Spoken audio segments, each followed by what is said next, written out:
Assalamualaikum warahmatullahi wabarakatuh, sahabat sejuta kisah.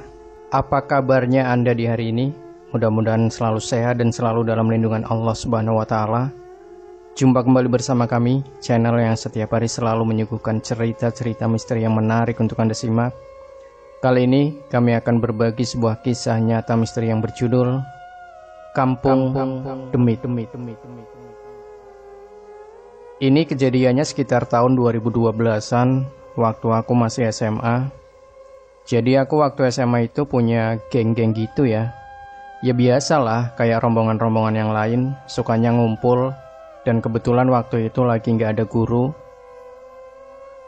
Obrolan dimulai dari Nadia yang nyeritain soal kakaknya yang katanya diganggu sama genderuwo. Sampai mereka harus manggil orang pinter buat ngusir itu demit. Terus dilanjut sama Aldi, temen satu mejaku. Si Aldi cerita soal gimana caranya manggil dan ngusir makhluk halus. Lama cerita soal gini-ginian, si Nadia terus nantang aku dan yang lain buat main jelangkung. Ya awalnya aku nolak dengan alasan males. Soalnya aku juga pas SMP pernah iseng main jelangkung sama temenku. Cuma ya gatot alias nggak ada apa-apa. Karena terus dipaksa, aku akhirnya ikut. Singkat cerita, kita akhirnya mutusin untuk main jelangkung di rumah tua neneknya si Nadia ini. Rumah neneknya ini lumayan jauh dari kota. Butuh 2 jam untuk akhirnya sampai ke kampung, di mana aku sama rombongan bakal nginep. Yes, mau nggak mau kudu nginep, karena mainnya malam.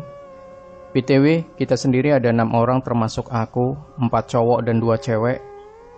Pas sampai, yang aku lihat cuma rawa di kanan kiri, rumah penduduk yang jaraknya kayak orang musuhan, dan makin ke dalam malah makin sepi dan hutan. Nama daerahnya sendiri itu Lebak Murni atau Rawa Bersih. Awalnya aku pikir namanya gitu ya, karena tempatnya asri. Gak taunya ini nama baru daerah ini. Aku dikasih tahu kalau daerah itu disebutnya Kampung Antu atau Kampung Demit. Dulu banyak orang luar daerah yang datang cuma buat pesugihan atau cari wangsit. Ya pokoknya buat nambah rezeki gitulah. Barulah setelah itu diganti supaya orang luar nggak tahu di mana Kampung Demit ini buat ngadain pesugihan lagi. Sampai di tujuan, kita langsung beres-beres ruang tamunya. Karena udah lama nggak ditinggalin ya udah pasti banyak debu dan kotor. Plus kita juga rencananya mau main di ruang tamu. Kelar beres-beres, kita pun mutusin buat makan. Dan kita dikasih tahu tempat warung bakso yang terkenal di daerah ini. Nggak jauh sih, cuma 100 meteran aja udah sampai di warungnya.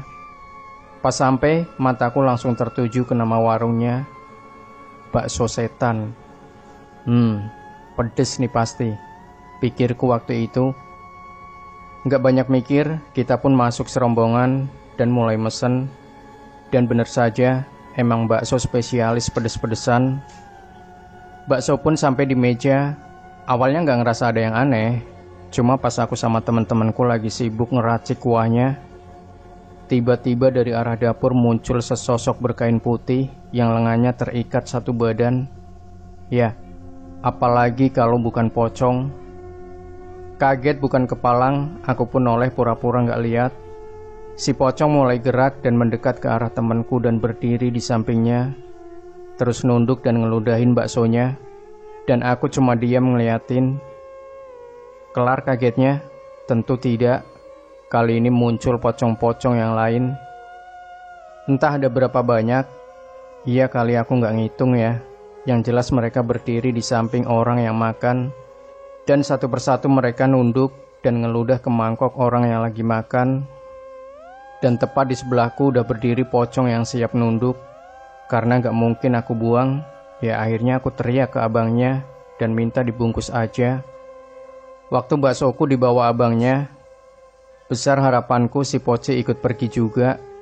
Dan dengan begonya aku malah noleh ke arah si pocong.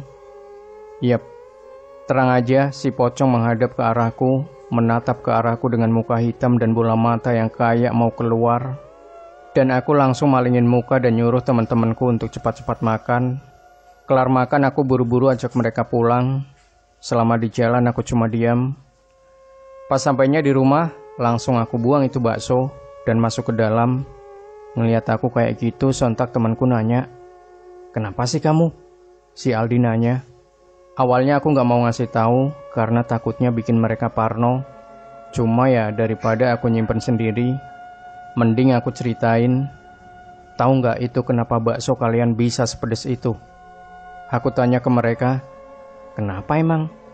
Jawab si Aldi, "Tadi pas kalian makan, aku lihat ada pocong di sebelah kalian dan ngeludah ke mangkok."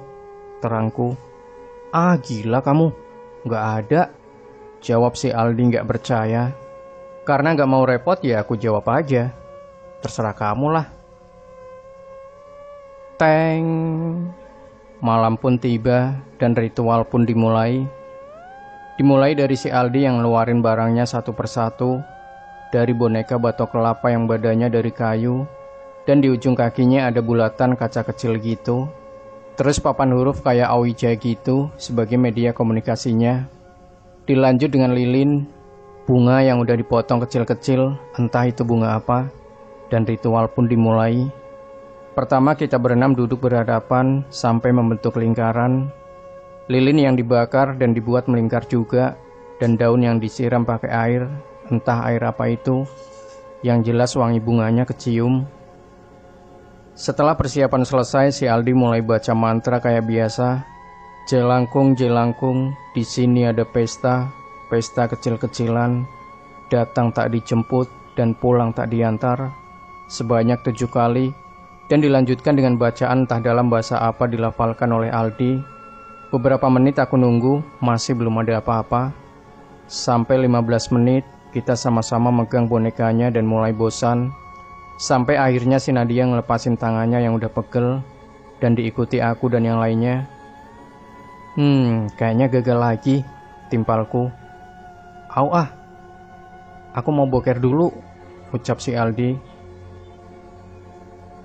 Karena kita pikir ritualnya gagal ya kita pun beres-beresin barang-barangnya. Karena udah larut dan makin dingin juga. Aku pun ke kamar untuk ngambil bantal sama selimut.